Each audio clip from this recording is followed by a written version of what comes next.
OKC spanked the Lakers yet again, but LeBron's been a top 5 player these playoffs. That's what I want to talk about. He's been efficient, great versus OKC yet again, but he has no help. In game 1, he was the best player on the floor with the league MVP at 41 years old. He's been a top 5 player again in these playoffs so far, behind only Wemby, Shea, Tatum, Scotty Barnes in my opinion.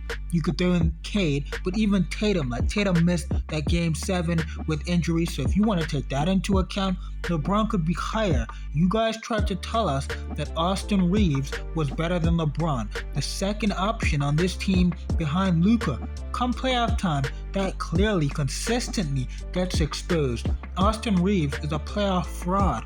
I don't know what max extension people think Reeves should get in the offseason when he's trash in the playoffs when it matters most, year after year. When in any big game against a real physical defense, he falls off. Did Reeves look close to LeBron when it really mattered last year against the Wolves in the playoffs when Reeves averaged 16 on 41% shooting in that series and LeBron averaged 25, 9, and 6 on 50% shooting, was the best defender for his team? And with how Luka folded in those fourth quarters, LeBron may have been the best Laker performer in that series. He struggled versus Houston, Austin Reeves throughout the regular season and playoffs, teams like San Antonio, Phoenix with athletic and physical defenses that swarm. He's gonna fall off. Austin Reeves is gonna drop off and he's gonna be targeted defensively as well. LeBron in these big games can lock it in and ramp up the defense to become a clear positive on that side of the ball, and his offense isn't going to collapse. It's the OKC, if not the best defense ever, one of the best ever. So you could give Reeves a pass, but he's been dropping in the playoffs year after year. He's gonna shoot the ball horribly, turn the ball over a bunch. When Caruso or Lou Dort are on him and he's being harassed, fair enough. The best perimeter D ever could throw even more at him with Luka out, but he's also just missing his share of open threes and layups.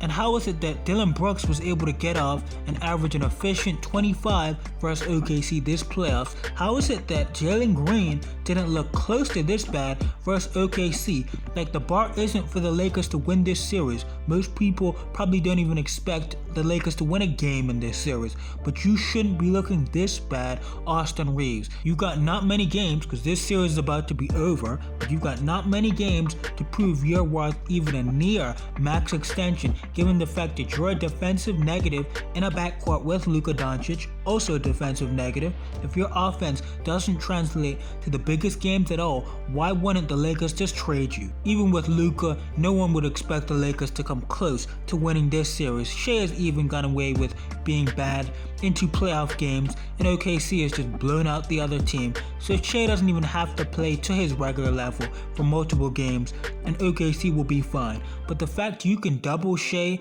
and kind of force him into 7 turnovers in a game like you did in game 1, like, he starts off series feeling out the defense, it takes him time to get the right balance between scoring and playmaking, or he can be too in shot hunting mode, too much to start series or in certain games. Going back to last playoffs where he dropped in those playoffs, I do think that matters. I don't think Shea can just get away with it because he has a dynasty level team that can cover for his flaws when you rank him individually. I think when you rank him individually, those things matters. They told me Brandon Ingram was better than LeBron James. Look at this list. Brandon Ingram is higher than LeBron James, when Brandon Ingram has been a literal negative for his team in the regular season and the playoffs this year, has a history of melting down in the playoffs. He's a mid defender and playmaker who's liable to average 12 points per game on 33% from the field like he did this playoffs. That got exposed again. James Harden is higher than LeBron on both of these best in the world lists. When it matters most, we know that is not true. In the last few years in the postseason, it hasn't been close to true, like Harden had a 2-for-8 Game 7 versus the Nuggets last year. James Harden has 45 plus turnovers in the playoffs this year.